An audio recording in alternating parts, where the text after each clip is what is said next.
Epa, quem é você, bicho feio? Eu sou a morte e vim te buscar. Não, rapaz, pera aí, eu sou muito novo, me dá uma chance. Tudo bem, vou te conceder um desejo, mas não pode pedir para não morrer. Não, beleza, eu quero apenas aposentar antes de morrer. Me ferrei. Vai viver 120 anos. E aí, né, que vai aparecer aqui nossa aula, tá certo? Nossa aula. E eu comecei com um videozinho, acho que você até estranhou aí, né? Um videozinho que fala sobre a aposentadoria, né? Que ele faz a brincadeira, e o cara diz, não, depois que me aposentar eu quero morrer. Aí, ixi, vai, né? Porque por conta da última reforma da Previdência. É claro que é um tema bem polêmico, ele seria polêmico se fosse feito pelo governo de esquerda, pelo governo de direita, pelo governo de centro, porque realmente é um tema polêmico, porque a população ela vai envelhecendo e a população que já contribuiu vai envelhecendo, ela precisa se aposentar, certo? O fato é que é um problema que é sério em vários países do mundo, praticamente em todo o mundo, e no Brasil ele se torna mais sério ainda. Não é verdade? Então, mas o governo ele poderia criar mecanismos tipo previdência privada e tal, que pudesse ser alternativas para muitas pessoas que realmente tivessem condição para isso. Seria melhor até para as próprias pessoas. Tá certo? Então, isso em consequência, claro, da expectativa de vida, que é um dos nossos vídeos. Eu vou aproveitar a aula hoje para passar alguns vídeos, né, vídeos inclusive do Instituto Brasileiro de Geografia e Estatística. A gente sabe que é o órgão que fez a regionalização do Brasil, que faz a contagem da população, que é chamado de censo, isso numa perspectiva de 10 em 10 anos, certo? E claro que trabalha com dados, por isso, com estatística, por isso Instituto Brasileiro de Geografia e Estatística, que trabalha com isso também. Tá certo? Então, nós no Brasil já ultrapassamos, aproveitando que vocês já viram o primeiro vídeo, né? Ultrapassamos a marca de 210 bilhões de pessoas. Não é isso? Pronto. Então, também a gente tem que ver, independente se você tem uma tendência de esquerda ou direita, que a Previdência ela vai se tornar um problema, desde que os governos que entrarem, o atual governo, tome realmente uma decisão, procure realmente fazer uma política a longo prazo para esse tipo de coisa. Tá bom? Vamos para o segundo vídeo, que é uma reportagem. Já volto. A população brasileira ultrapassou a marca de 210 milhões de habitantes e o estado que teve maior crescimento foi Roraima. Os dados fazem parte de uma pesquisa do IBGE.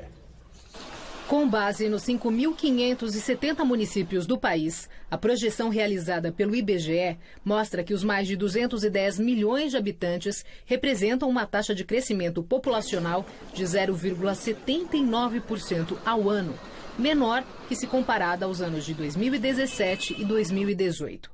Roraima, que continua sendo o estado menos populoso do Brasil, registrou o maior aumento percentual de habitantes. A pesquisa também aponta que a capital Boa Vista foi a que teve a maior taxa de crescimento.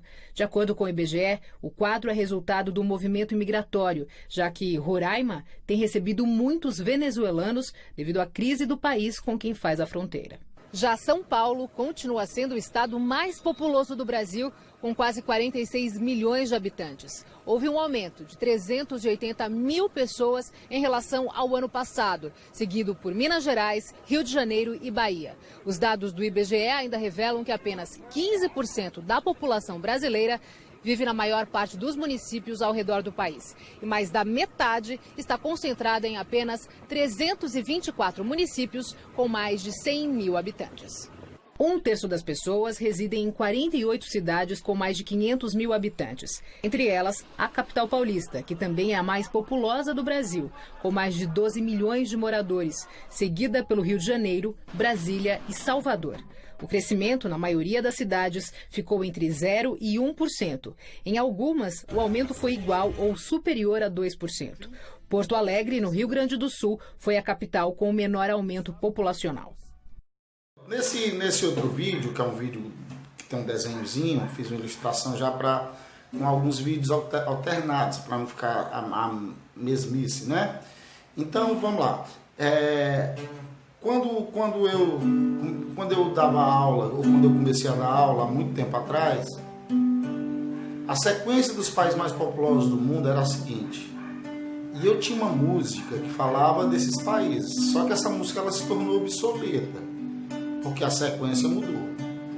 Certo? Por exemplo, eu fiz uma música dos maiores países do mundo e só um país mudou, que foi o caso do Sudão. Certo? Que se transformou em Sudão do Norte e Sudão do Sul. Então, portanto, deixou de estar na lista dos 10 países, dos 10 maiores países do mundo, né? Que é a Rússia, o Canadá, a China, os Estados Unidos, Brasil, Austrália, Índia, Argentina, Cazaquistão, Sudão deixou de ser, né? Mas isso aí praticamente não muda, você não tem grandes mudanças no que se refere ao tamanho, né, à extensão, né? Continua basicamente sendo quase os mesmos países, com exceção do Sudão, como eu falei. Os países mantêm o seu território, né? A não ser quando há uma divisão, mas para muitos países praticamente é improvável, no caso do Brasil, né? No caso dos Estados Unidos, né, que são estados indissolúveis, certo? Mas, com relação à população, uns países têm um crescimento vegetativo ou crescimento populacional maior e uns têm um crescimento populacional menor. Não é isso? Então, isso vai dar uma variação. Quem está crescendo mais rápido vai ultrapassar quem está crescendo mais devagar. Todos os países vão crescendo, né? O crescimento geralmente vegetativo é positivo. E você tem países que crescem mais rápido que outros, né? Por exemplo, a Índia é um país tão populoso, que 3 países após a independência da Índia, né, a Índia se transformou em 3 países. No começo foi 2, que era a Índia e o Paquistão, só que tinha um Paquistão ocidental e o Paquistão oriental. O Paquistão oriental se transforma no Bangladesh. Certo? Então a Índia basicamente se transforma em 3 países e os 3 países estão entre os 10 países mais populosos do mundo, que é a própria Índia, que é o segundo lugar, certo? E o Paquistão e o Bangladesh. Então quando eu fiz a música, a sequência dos 10 países mais populosos era assim, ó.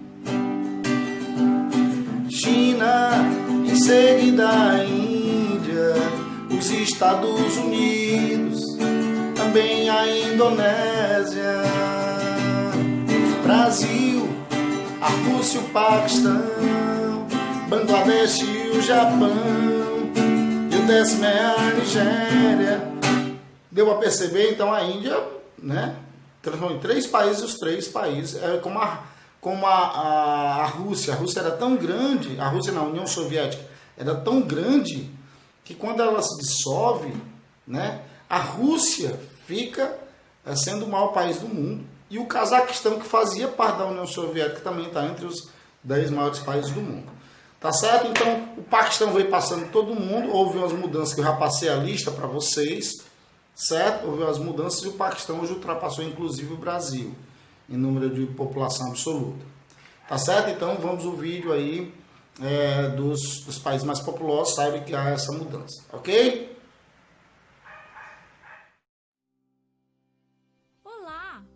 Bem-vindos a mais um vídeo do Olhar Geográfico. Hoje estudaremos sobre a distribuição da população brasileira no território. Então vamos lá! O Brasil é um dos países mais populosos do mundo. No entanto, sua população não está bem distribuída em seu vasto território. O Brasil ocupa a 5ª posição entre os países mais populosos do mundo. Observe atentamente o mapa a seguir. Uau! A China ocupa a 1ª posição entre os países mais populosos do mundo. Ela possui cerca de 1 bilhão e 400 milhões de habitantes. Quanta gente! Ocupando a 2ª posição está sua vizinha, a Índia, com cerca de 1 bilhão e 300 milhões de habitantes. Já no Ocidente, vemos em seguida os Estados Unidos, com aproximadamente 320 milhões de habitantes. Em quarto lugar, podemos observar a Indonésia, com 270 milhões de habitantes.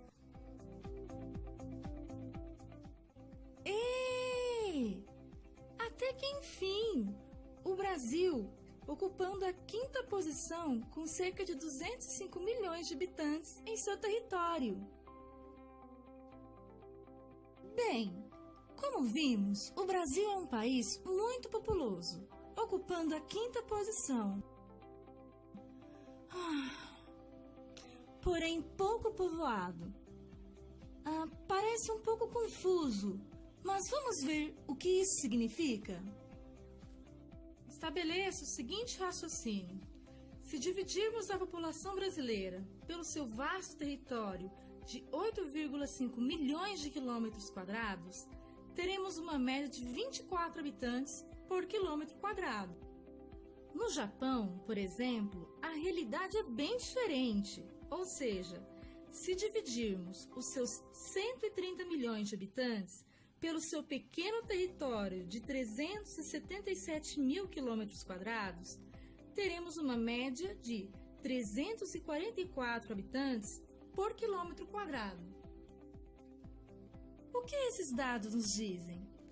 Eles nos revelam que o Brasil é um país pouco povoado, pois apresenta poucos habitantes por quilômetro quadrado, se comparado, por exemplo, com o Japão, que possui um número muito elevado de habitantes por quilômetro quadrado. Porém, a média de habitantes por quilômetro quadrado não revela a realidade. No Brasil, por exemplo, a região sudeste concentra 92 habitantes por quilômetros quadrados, enquanto a região sul apresenta uma média de 50 habitantes por quilômetro quadrado. Já o Nordeste apresenta uma média de 36 habitantes por quilômetro quadrado. Veja só, já o Centro-Oeste apresenta apenas uma média de 10 habitantes por quilômetro quadrado.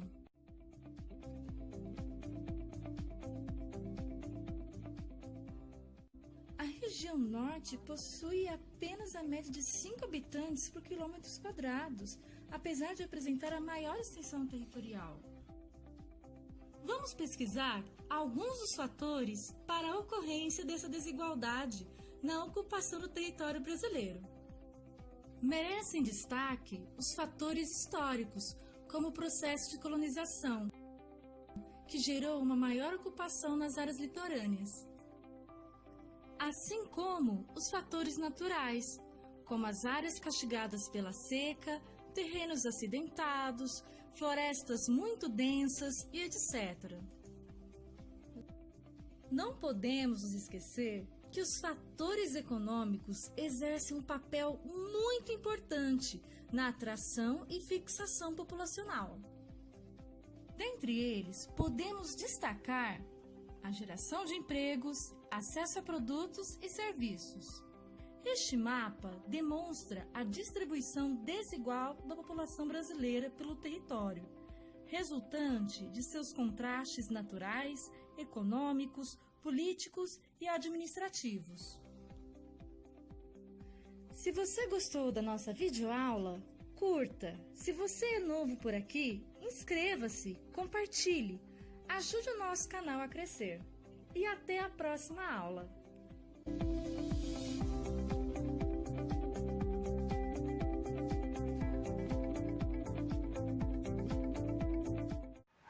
Prontinho, aí tem uma sequência de vídeos, certo?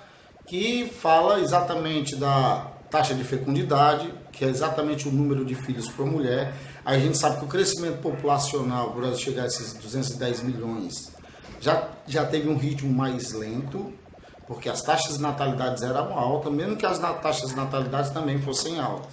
Já teve um ritmo mais acelerado, certo? Quando a taxa de natalidade passa a ser mais alta e há uma redução, certo?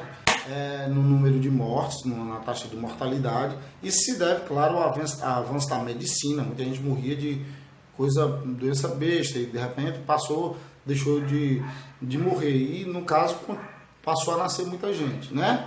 E depois veio a famosa emancipação feminina, a taxa de fecundidade da mulher brasileira cai bastante, porque vem um planejamento familiar no Brasil, né? A mulher começa a trabalhar fora também, certo? O número de filhos pode comprometer sua carreira, já que ela quer crescer no trabalho, o número de filhos vai comprometer sua carreira, certo? Então ela prefere ter 1 ou 2 filhos, ou estourando 3, né? A gente sabe que tem daquelas fotos antigas que a mulher, a família era o homem, a mulher e uma penca de filhos. Não é isso? Isso mudou exatamente por uma série de fatores, a urbanização, né? A mudança do povo do interior, já que não precisava tanta gente para a lavoura. Então isso se refletiu diretamente no crescimento populacional. E também a própria urbanização, o acesso ao conhecimento, à pílula anticoncepcional, a métodos contraceptivos em geral, certo? Que pôde fazer com que as famílias pudessem, né, estabelecer o número de filhos para poder melhor criá-los. Tá bom? Então, o Brasil tem sua taxa de fecundidade reduzida, né? Aí nós temos também o vídeo que fala sobre também a expectativa de vida do brasileiro. Tá certo? Que vai aumentando de acordo com que a medicina vai evoluindo, né? Algumas operações que evitam que as pessoas cheguem a óbito. Então, pessoas mesmo cuidando melhor da saúde, né? Pessoas que largaram o hábito de beber, de fumar, etc., cuidar, fazer caminhada, a comer de uma forma mais adequada e tal. Então, tudo isso foi aumentando a expectativa de vida do brasileiro. Tá certo?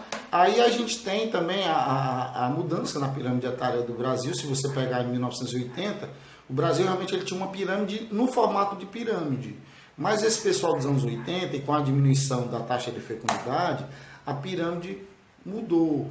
A base da pirâmide diminuiu consideravelmente. Porque você tem a base, o corpo e o ápice da pirâmide, né? O topo da pirâmide. Né? Então, isso foi diminuindo. Você vai ver no vídeo também sobre pirâmide etária. E, claro, um vídeo sobre o censo, a contagem da população. Ok? Assistam os vídeos.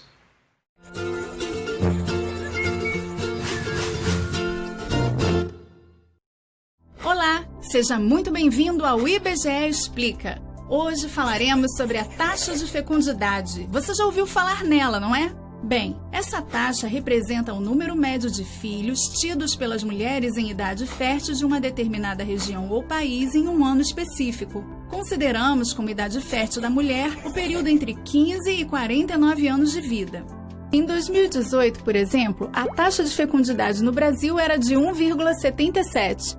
Isso significa que naquele ano, as brasileiras em idade fértil tiveram em média menos de 2 filhos.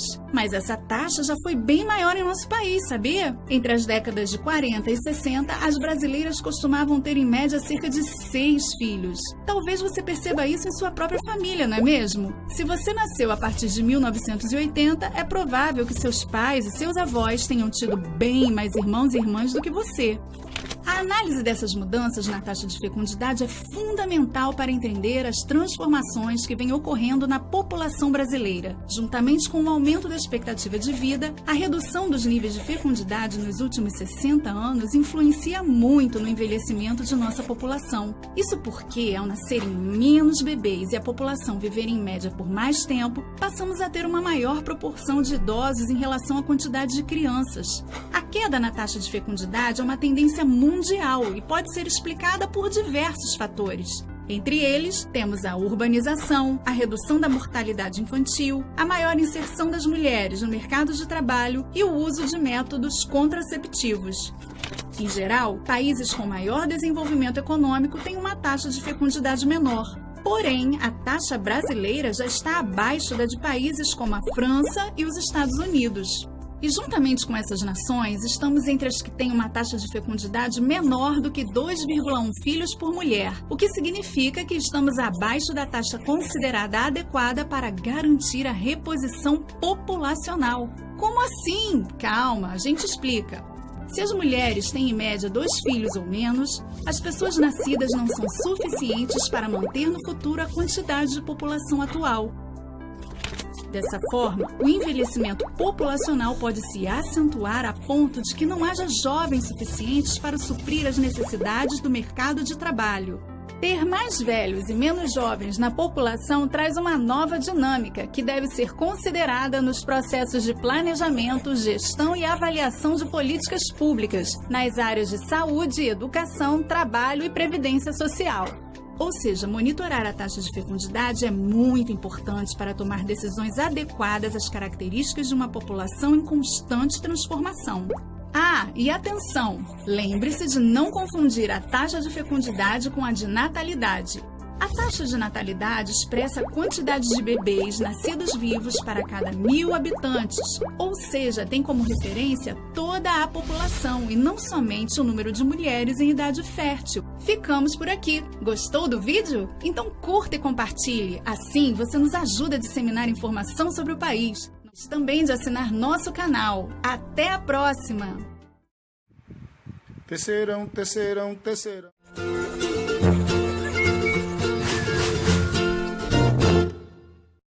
Olá, sejam bem-vindos ao IBGE Explica. Hoje falaremos sobre expectativa de vida, também chamada de esperança de vida. Por acaso você já ouviu falar sobre isso?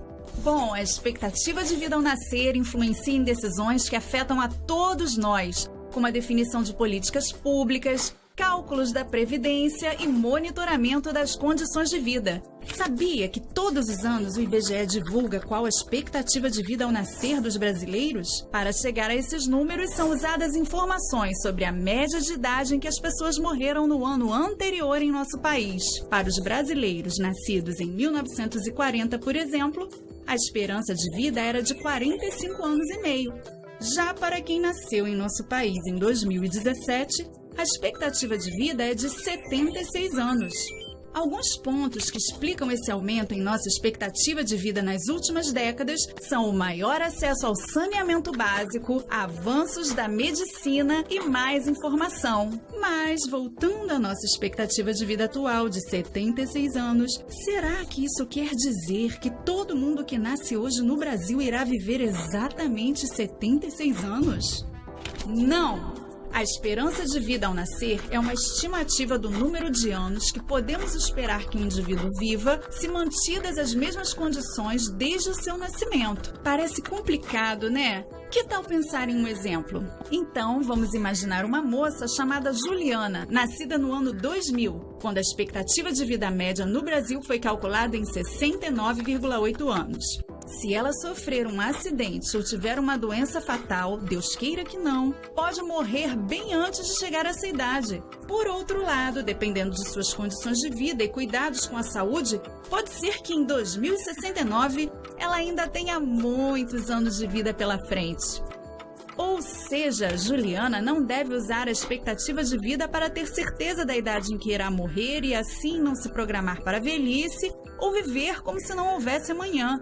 Mas a expectativa de vida no ano em que Juliana nasceu irá certamente influenciar na idade mínima em que ela poderá se aposentar.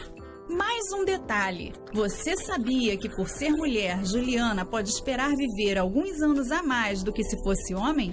Em 2017, a expectativa de vida masculina no Brasil foi de 72 anos e meio, enquanto a feminina foi de mais de 79 anos e meio. Além disso, dependendo de onde mora, ela também pode ter uma expectativa de vida bem diferente. Como você pode ver no gráfico, no Maranhão, a esperança de vida ao nascer em 2017 não chegou a 71 anos de idade. Por outro lado, em 14 estados e no Distrito Federal, a expectativa de vida foi maior do que 74 anos, sendo que em Santa Catarina chegou a quase 79 anos e meio.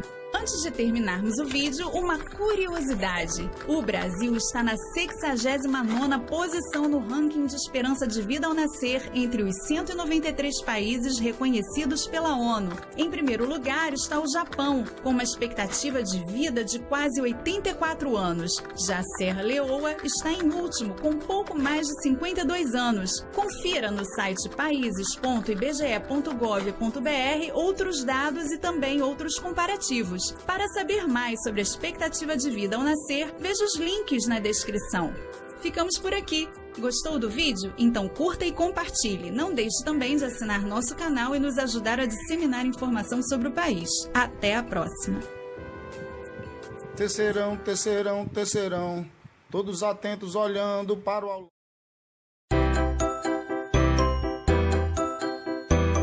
Quantas mudanças acontecem em 10 anos? O mundo vem se transformando de modo cada vez mais acelerado. Em 2020, estima-se que a população mundial terá por volta de 8 bilhões de habitantes.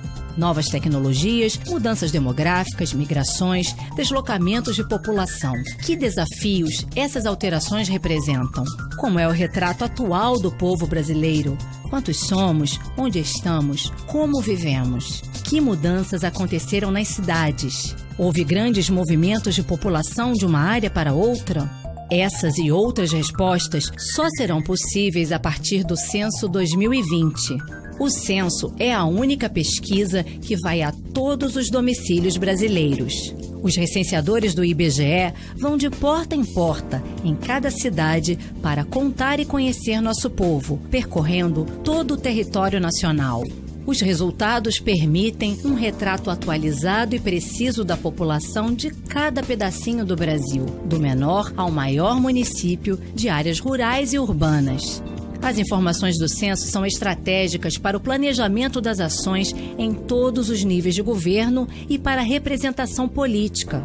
Elas serão a base de decisões sobre serviços de saúde, educação, emprego, condições de moradia e diversos outros assuntos. Os resultados do censo são indispensáveis para a iniciativa privada. Empresas e empreendedores podem usá-los para conhecer melhor o seu mercado e o perfil dos seus consumidores. O censo também é fonte indispensável para estudantes de diversos níveis, pesquisadores, acadêmicos e para o conhecimento da realidade brasileira. Ele cobre áreas de grupos populacionais específicos, como povos indígenas e comunidades quilombolas. O conhecimento do presente é essencial para o futuro do Brasil. Censo 2020. Um país que se conhece só tem a ganhar.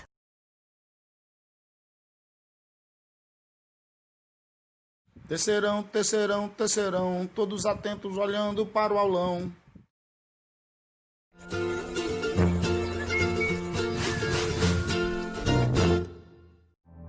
Olá, seja muito bem-vindo ao IBGE Explica. Hoje falaremos sobre a pirâmide etária. Resumidamente, uma pirâmide etária é um gráfico que mostra a distribuição de uma população por idades.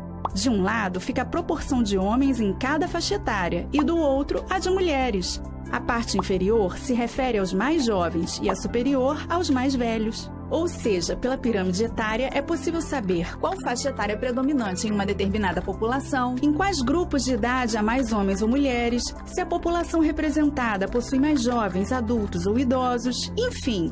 Em um único gráfico, diversas questões sobre a composição daquela população podem ser percebidas. Como nós, aqui no IBGE, somos especialistas em Brasil, é claro que vamos falar sobre a pirâmide etária brasileira. Neste vídeo, você vai observar como ela vem se modificando ao longo das décadas, o que indica mudanças no perfil demográfico do nosso país. Então, vem com a gente! Observe, por exemplo, a pirâmide etária brasileira de 2018. A faixa em que temos mais mulheres é a de 30 a 34 anos. Já os homens são mais numerosos entre 20 e 24 anos de idade. Em ambos os sexos, as faixas com mais gente vão dos 20 aos 39 anos, caracterizando uma população predominantemente adulta. Ainda em 2018, o Rio Grande do Sul era o estado brasileiro com a maior proporção de pessoas acima de 50 anos. Já o estado de Alagoas possui uma população com maior predominância de jovens do que no país, tendo mais pessoas nas faixas etárias até os 20 e poucos anos. Tudo isso é bem diferente do que se via em 1950, quando a faixa com maior quantidade de habitantes era a de até 4 anos de idade. Nossa pirâmide etária desse período ilustra bem porque esse tipo de gráfico tem esse nome. Possui uma base bem larga e um topo estreito, com formato triangular característico das pirâmides. Comparando nossa pirâmide etária do meio do século passado com a atual, fica claro o quanto o aumento da expectativa de vida, a melhoria das condições de saneamento e saúde, a queda na taxa de fecundidade, além de outros fatores, trouxeram mudanças para o perfil da população brasileira, que já não é mais predominantemente jovem, apresentando nas últimas décadas uma tendência de envelhecimento populacional. Agora, se imagine a bordo do DeLorean, imortalizado no filme De Volta para o Futuro, e viaja no tempo até 2060. Nesse ano, segundo nossas projeções, o percentual da população brasileira com mais de 65 anos chegará a 25,5%, enquanto em 2018 essa proporção era de 9,2%. Já os mais jovens, na faixa de 0 a 14 anos, deverão representar 14,7% da população em 2060, frente a 21,9% em 2018. Interessante, não? Então, convidamos você a conhecer uma página do IBGE destinada exclusivamente à projeção da nossa população. Lá você pode ver como a pirâmide etária brasileira vem mudando desde 2010 até o formato que ela provavelmente terá em 2060, se mantidas as tendências observadas atualmente. É possível também selecionar dados por estado e comparar com a pirâmide etária do país. Por hoje é só. Esperamos que tenha gostado do vídeo. Compartilhe com outras pessoas que possam se interessar pelo tema e confira também os nossos vídeos sobre expectativa de vida e fecundidade no Brasil. Não se esqueça também de assinar o canal para receber mais conteúdos interessantes sobre o nosso país e a nossa população. Até a próxima! Bom, gente, esse foi nossa aula baseada nos vídeos. Espero que vocês tenham gostado, que vocês possam comparar o videozinho lá do desenho com aquela tabela dos 10 países mais populosos do mundo. Claro que até o quarto lugar não mudou, mas a partir do quarto nós já temos essas mudanças, tá? Você faz essa comparaçãozinha aí, tá certo? E tá aqui, vou botar a agenda aqui para vocês, tá ok? Beijo e muitas saudades.